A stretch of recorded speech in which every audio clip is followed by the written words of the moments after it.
What's up, everybody? Happy Friday, first of all. Who else is glad that it's the end of the week? Okay. And then welcome back to another episode of Behind the Scene with your host, Tia. That's me. I am so glad that you decided to tap back in with me today because I have a very special guest and I am so excited for this episode. I'm excited for every episode, but this one in particular, I'm super excited about because today we have joining us trained therapist, business owner, and guest expert, Sherla Morris of Restorative Thoughts Therapy. And listen, she is about to bring so many nuggets and just things to really make you think. But we are going to be talking about today, one, why so many women struggle with discomfort in business, and two, how to build true stress tolerance. Okay. Your girl needed this. And so I know it's going to do wonders for you. So without further ado, let's get into it. All right. So we are officially live. Welcome to Behind the Scene podcast. Mhm. Sherla, I'm so excited. So I'm going to let you go ahead and introduce yourself, but go ahead and tell the listeners who you are, what your business is, and then we can go ahead and get started with our hot topic today. I'll hand it over to you. Absolutely. Thank you so much for having me, for inviting me. My name is Sherla. I am a licensed independent clinical social worker, and I am the founder and lead therapist of Restorative Thoughts Council. It's a business that provides mental health and therapeutic education to individuals, to groups, and to organizations. I'm licensed in 3 different states. I'm licensed in the state of Alabama, I'm licensed in the state of Ohio, and I'm licensed in the state of Virginia. And I received my bachelor's degree in social work, and I have a master's degree in social work as well. So, yeah, that's a little bit about me. Yes. So, welcome. I'm really excited to have this conversation with you online because we've had this conversation offline Mm-hmm. and it was so powerful. It was so giving and I was like we have to share this with other women in business. And so today we are going to be having a real raw and relatable conversation about women who struggle with discomfort in business and how to build true stress tolerance to get you through that. And so I would love to just start off by just breaking it down for us a little bit. I know that, you have a perspective as a therapist. Mm-hmm. What are some of the most common reasons that women in business start to feel this discomfort and then decide to throw in the towel or back away from their business? What do you think causes that? I can break that down for you. There's several factors. Clearly, like you said, I'm coming from a clinician's lens. And so some of these factors could include biological factors, you have psychological factors, and you have environmental factors. So depending on where you've lived and your lived experience, that could impact how you come into business, how you respond to things. That could affect your tolerance for stress and for discomfort. If you've had trauma in your life, neglect, that could affect you. If your brain chemistry is altered because of genetics or otherwise, that could affect how you respond to things like this. If you don't have any coping skills or any healthy coping mechanisms, you can find yourself struggling to solve problems, to decompress if you've had a particularly triggering situation, right? If you have any mental conditions, maybe you're dealing with PTSD, depression, anxiety, if there's some cultural factors there, if your background is one where you've experienced your parents not celebrating the work itself, but the result. And so if you are not hitting the mark, you already are struggling to handle that stress. And so there's so many factors involved in why we have low tolerance for things like business and different things that we are striving to do and do well and we're struggling with. Yeah. I love that you said that because what I just heard was life in general can be a reason for low Mhm, stress tolerance. Like mhm. your everyday life could be a factor, right? And Absolutely. that's Mhm, something that I know we talked about offline, and it's not something that we always consider when mhm, we are in the thick of it. And so, something that really dawned on me when we were talking is that just because you start a business doesn't necessarily mean that you know how to handle it, right? Mm-hmm. We come into business and we bring our bags of lived experiences and things in with us. So, how you generally respond to other life situations like Mm-hmm. parenting or being in a relationship or Mm-hmm. a friend, or Mm-hmm. maybe it's a work relationship, you will generally respond the same in your business Absolutely. unless you do something different. Is that right? Or you have tools, because let's be for real, like there's a level of unpredictability when it comes to business in general, Yeah. but there's unpredictability when it comes to life. There's a lot of people that are struggling to respond to things that are happening, maybe because they weren't given tools to handle disappointment. I know that I Mm. speak to parents quite often, and I hear a theme consistently. You want to protect your kids, you want to give them what you didn't have, and you want to almost shelter them. And they get to a certain age and they go out into the world and they don't know how to handle adversity. They don't know how to handle disappointment. They don't know how to handle setbacks. And so honestly, businesses and starting a business is small compared to life in general, but it's one microcosm on how we struggle in life in general. It can give us an example of how if we haven't dealt with things in our life, it can show up in our business. That is so good. So, since we're here and we know now that you are also a business owner, talk to Mhm. us about a time where even you had experienced a time of discomfort in your own business Mhm. and what you did with that. Yeah. Like you said, we talked behind the scenes. There's so many different areas by which I have felt discomfort. The list goes through my head. But the one I feel comfortable talking about right now is disappointment when it comes to the clientele. Mm. Typically, when we start off looking for or starting a business, we have in mind who we'll serve, what type of work Yeah. we'll do. All the things, you think I'm going to make a difference and I'm going to do this big thing. And I remember specifically when I came into therapy, and one of my main goal was to serve people who had really rough backgrounds, who were struggling in financial situations, and who may need therapy. Basically, I wanted to work with Medicaid clients. Okay. Okay. Those are the people I wanted to work with because I had experienced a few of them when I worked at a nonprofit. And I was like, you know what? There is a need for more long term therapy for this population, right? And so when I started my practice, I was excited. I was going through the process to become a Medicaid provider. I remember it took about 5 months to become an approved provider.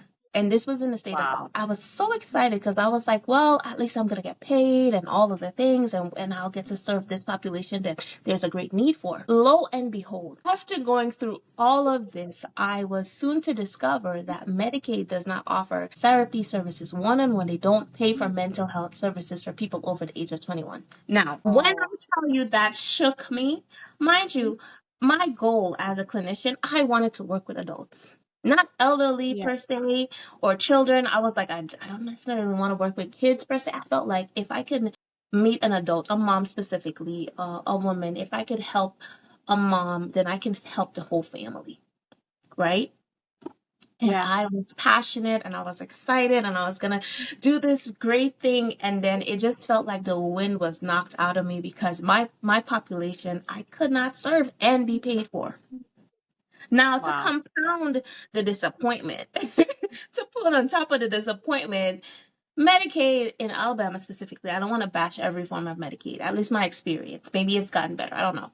But they did not really pay that well in terms of, they didn't do a lot of quality or high reimbursements for mental health physicians. Now, mental health and counseling is a form of healthcare. Yeah. Unfortunately, it feels like it's low on the totem pole of what is considered important in the healthcare industry. And so Wow. typically we get reimbursed at a significantly lower rate than another type of consult, for instance, a medical consult, or, going to the doctor and you are there for how many hours only to be seen for 15 minutes, and then they can submit a bill for hundreds of dollars, right? Right. We are nowhere near that bracket, but our work is just as significant. And so that is one of the things that was a disappointment to me. But at the same time, I've pushed through. I have clients that are clients that came in with Medicaid. I expanded who I wanted to work with, and I did dip into the adolescent pool. But I didn't want to work with little kids, I can say that. But I did dip Yeah. into the adolescent pool because I said, where there's a need, if I'm able to respond to that need, I'm going to do my best. And so I So know let this me was a tangent, but No, so just no, share a little bit. I'm so glad that you went into that because we need all the little deets. So, but I do Yeah. want to ask you, you shared that you were extremely disappointed, right? But you also shared in the end of that story that you shifted. So, what I want Mhm. to focus on is what happened personally for you in that shift that allowed you to pivot and move in a different direction. The reason why I'm asking that is because it's that place of discomfort and disappointment where I think a lot of women in business, and where I've seen a lot of women Mhm. in business literally throw in the towel. And Yeah. for you, you kept going. And so, what I want to get into is what is it that made you keep going? Like, how did you keep going in the midst of all of that? And that's what I want to focus on. Okay, so how and what made me keep going? I'll say there's a lot of factors. I wanted to be a clinician regardless of who I was serving. I know that was my passion. I studied really hard to get my degrees and these license, so I was ready to jump all the way in. Medicaid was just a portion of the people I wanted to serve. They didn't encompass everybody. And so I was able to tap into clients not just in Medicaid, but with different types of insurances, and of course, clients who paid out of pocket. And so, in my mind, I was like, "Listen, if I gotta throw up the towel and I'm not serving with Medicaid, well, such is life." I Yeah. was just like, "But I'm going to do this work." People that need help are not just people that are in a certain income range, and you do have people in a lower income range that have other forms of insurance. So I was not limiting myself in that regard. I just knew that there was a need there and I wanted to meet that need. But in mental health, the need is wide. It's not limited. And so that also is a factor that kept me going. And you asked me like more of like, what was my why? I knew why I wanted to do the work that I was gonna do.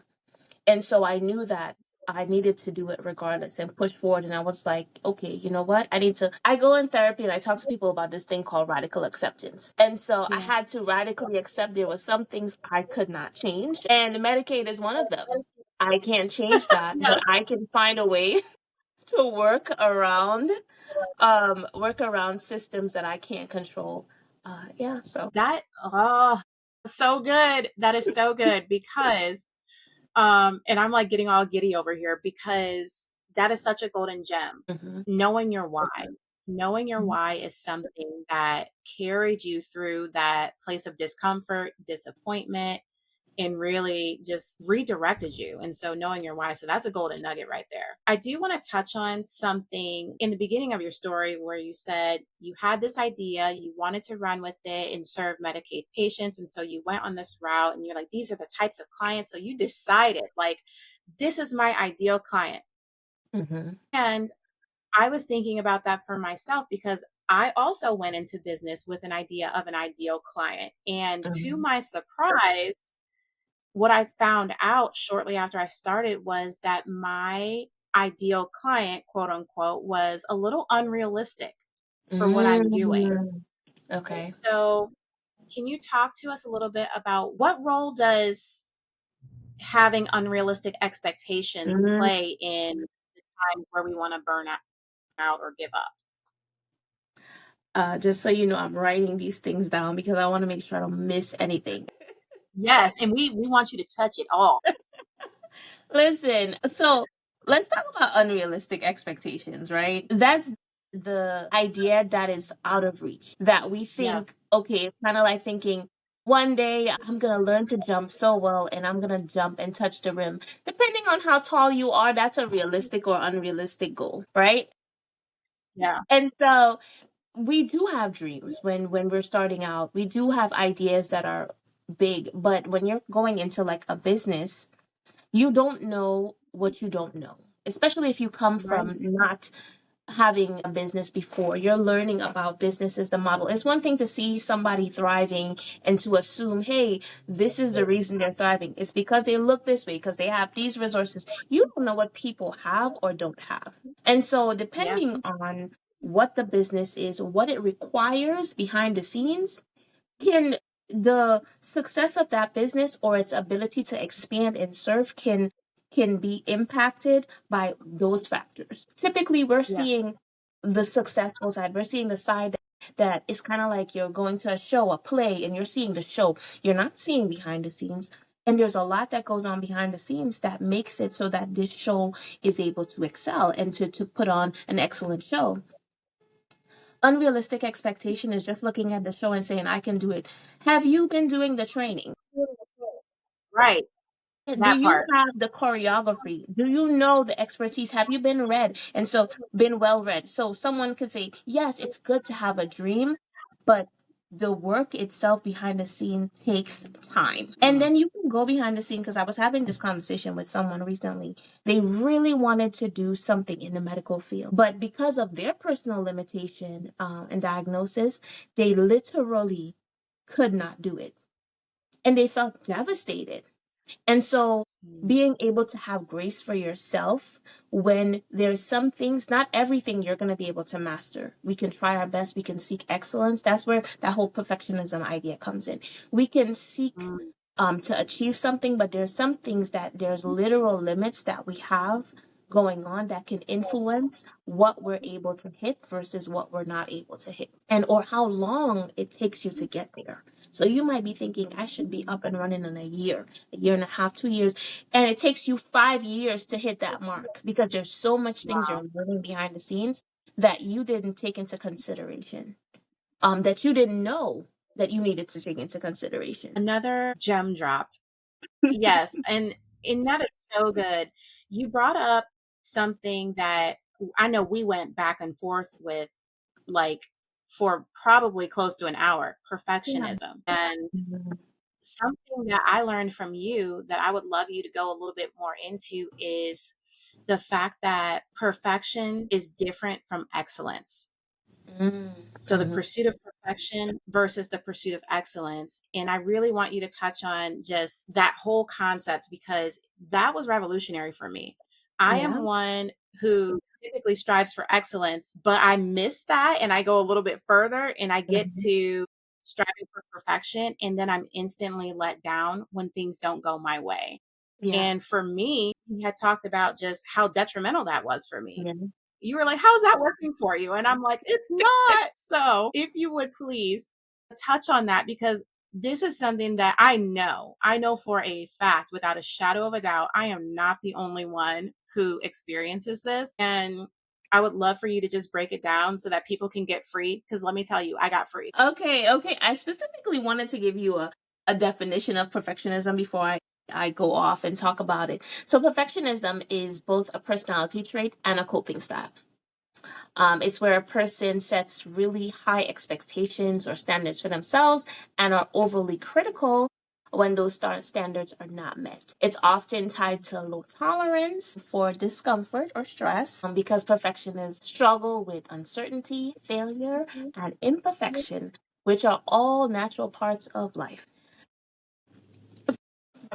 I was going to say, I feel like if you look that up in the dictionary, my picture would probably be right next to it. That makes sense. That makes sense. I mean, I love that you can own this. I love that you can like, you know what? That's me. There are some symptoms, results that come out of perfectionism that I wanted to touch on. These include overthinking, which leads to increasing anxiety and fear of failure, fear of making mistakes, which leads to procrastinating and or avoiding. And we've talked about that avoidance part. Harsh self-criticism, which increases our stress and emotional dysregulation, need for control, which is another major one, which makes uncertainty and flexibility difficult, and difficulty asking for help, which increases isolation and burnout. So we really do got to get it together with the perfectionistic ideas. Now, when it comes to the alternative for that, a healthy pursuit of excellence challenges you to look at the work itself and celebrate the striving. It allows you to learn some self compassion, set more realistic goals, practice being mindful because you have to care for yourself in the midst of this and reframe failure as an opportunity for learning. It gives you the chance to be graceful to yourself in your humanity. I think some people struggle with black and white thinking, whereas like if I'm not successful in this way, I'm a failure. And so maybe shifting out of Mm, extreme thinking to more neutral thinking is more helpful for a person that's struggling with perfectionism. Healthy pursuit of excellence allows you to acknowledge the areas that you struggled in or you didn't do your best. And basically also acknowledge the areas that you did do good and motivate you to keep working towards building on what you have as opposed to wanting to give up completely because I didn't hit that mark that I thought I was going to hit. that is so good. I'm telling you guys, like, I literally got free from just hearing her talk about this because it's when you're in the midst of it, it's just something that you don't consider or Yeah. take a Yeah. step back and Hmm. look at everything all together and ask yourself, what have I been striving for? Sometimes you think you're hitting one mark and then you just run right past it, or you know it, you were like, where's the mark? Facts. Facts. Yes, but you made me think of something, and I want to ask you about this because what I've learned from you is that there is a healthy level of discomfort. What does that look like? What does a healthy level of discomfort look like? Okay, so it's the kind of discomfort that leads to growth, to learning, or to healing. So, a healthy example of discomfort might be coming to therapy and unpacking the things that made you uncomfortable, the trauma you've been through in your life. Versus unhealthy would be like, I want to avoid it. So I'm uncomfortable. I'm sitting in this discomfort. I want to avoid it, suppress it. And I never deal with that thing that is affecting my health. Because when it comes to mental health things, sometimes when we don't address things, it shows up somatically. That means it shows up in your body. It shows up in the aches and pains you're feeling. And so that would be an example of a unhealthy form of discomfort. But healthy forms of discomfort causes you to grow. It allows you to be intentional. It's technically temporary.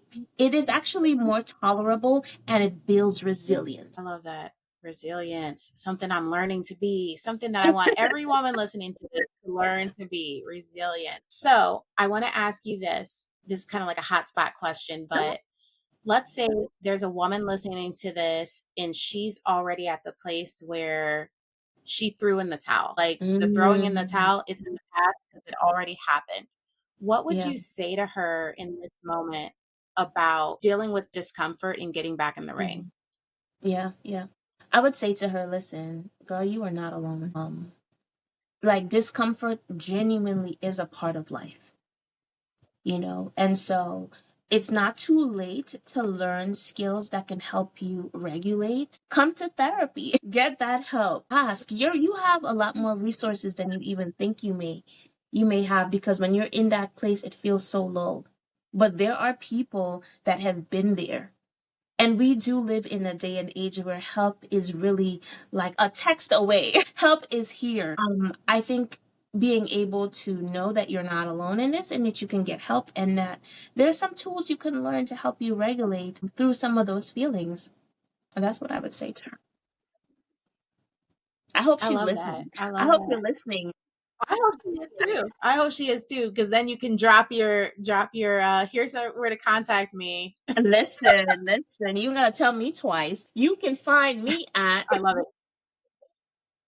No, I'm serious. So really quick, I Mhm. really want to touch on just a few keys. Give us a few keys or cheat codes on just how to start building stress tolerance. Okay.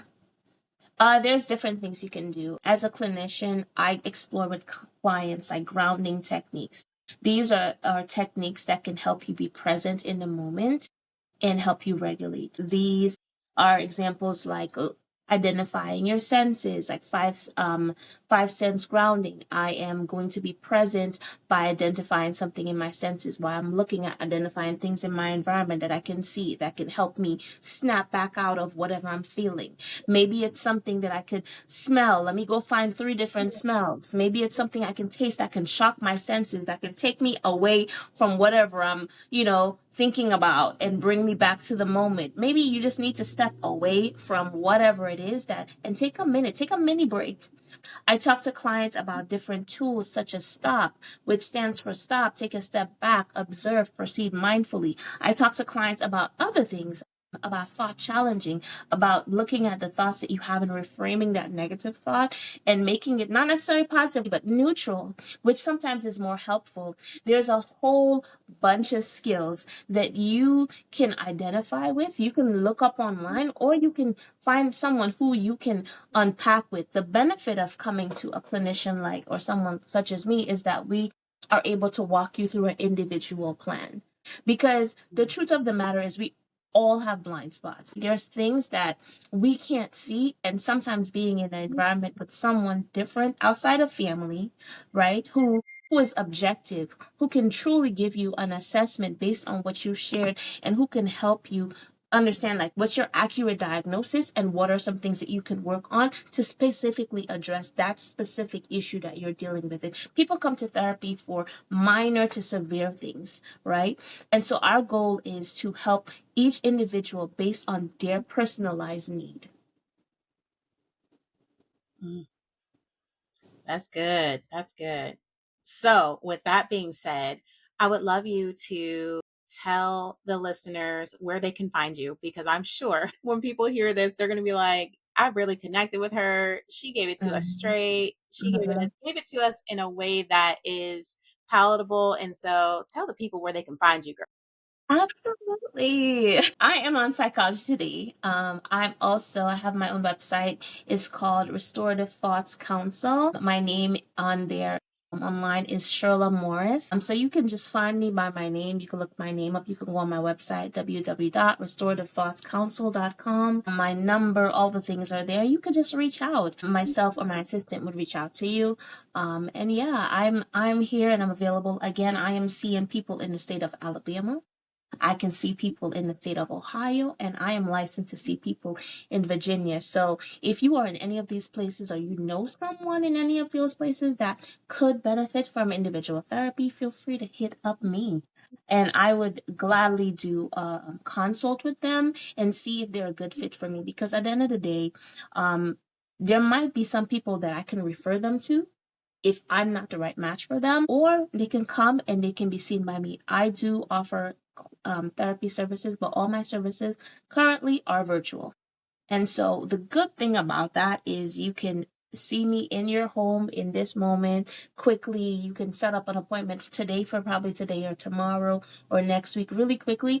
And if you are at work and you can't drive somewhere, you could literally hop in your car. We can have a session. For people at home, just turn on your computer. Things have become so much more accessible with the internet now. And even therapy is and has become available to people in this capacity. I love it. So, last but not least, I'm Yes, about to put ma'am. you on the spot again. I heard from a little birdie, the little birdie might have been you, but you were talking about potentially starting your own podcast. Is that something that our listeners can look for on their radar? Yes, yes, yes. I was telling you behind the scenes, my social media isn't social media yet, but we are moving in the right direction. I have an assistant now, so we are making plans and we are actually working out the details of my podcast. There's so many things I'm going to be exploring to include relationships, to include healthy versus unhealthy conversations, boundaries. I'm going to be talking about a plethora of things to include grief, different types of psychotherapies.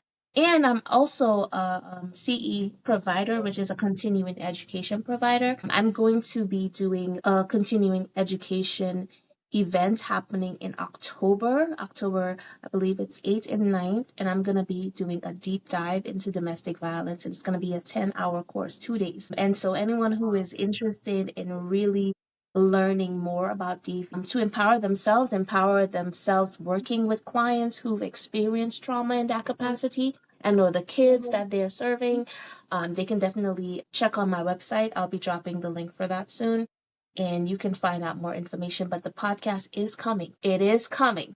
Actually, I think I'm gonna be launching by the end of August. I'm going into September. There's so many things, so many ideas, so many plans I have, and I'm really excited. So thank you for, pulling that out of me. Yes, yes. Well, I'm excited for it. And so, listeners, ladies, you've heard it. Stay tuned because there is more coming from Miss Shirla Morris. And Shirla, I just want to say thank you so much for Mhm. blessing us with your knowledge and with your awesome presence today. I know I've definitely been enriched by just being able to chat with you one on one and have really thoughtful conversations. So, thank you Mhm. for the gift of you. And I look forward to having more conversations with you. I know we're going to be chatting next week. So I look forward to that. And until next time, we'll see you soon. Okay. So, can I be the first one to say how much I absolutely love and adore Shirla? She is so knowledgeable and she dropped so many cheat codes during that episode, and if you didn't get free, I don't know what's going to free you because she gave us practical ways that we as business owners can build our stress tolerance. She talked to us about mental reframes. She talked to us about keeping our why first. She talked to us about all the different things in life that can become challenges and yet let us know that we can still press forward past those things by just having some simple tools in place. And she also told us where we can go to get said tools. Now, I want to challenge you to take what you've listened to and what you've learned from today and just apply it. Find a different way to apply something that you've heard today. Because as business owners, it's hard out here. We do not have the luxury of quitting though, because there are somebody out there who needs your vision, what you have inside of you, and everything that you have to give. And so if you quit, that robs those people of getting what they need from you. And we don't want to do that. We want to be able to serve people. We want to be able to serve them with excellence, right? So, anywho, I'm excited to keep these conversations going. I've been getting some really great feedback from women who've been listening here and there. And it warms my heart to know just how refreshing these conversations have been. And so I plan on having more and more and more of these as I continue to meet stellar women who are out here doing amazing things. And if you are one of them, I would love to hear that from you and potentially have you on the podcast. So if you'd like to be a guest, please send me a DM on Instagram, hit me up on Facebook, reach out to me via the www.seenbytia.com website, and we will have a chat. But I am going to let you go and be great and enjoy your weekend. I know I'm about to get my weekend started. I literally cannot wait to sign off. It's been that kind of week. So if you're with me, then we're going to go and have a great time and disconnect. And then until next time, love and peace.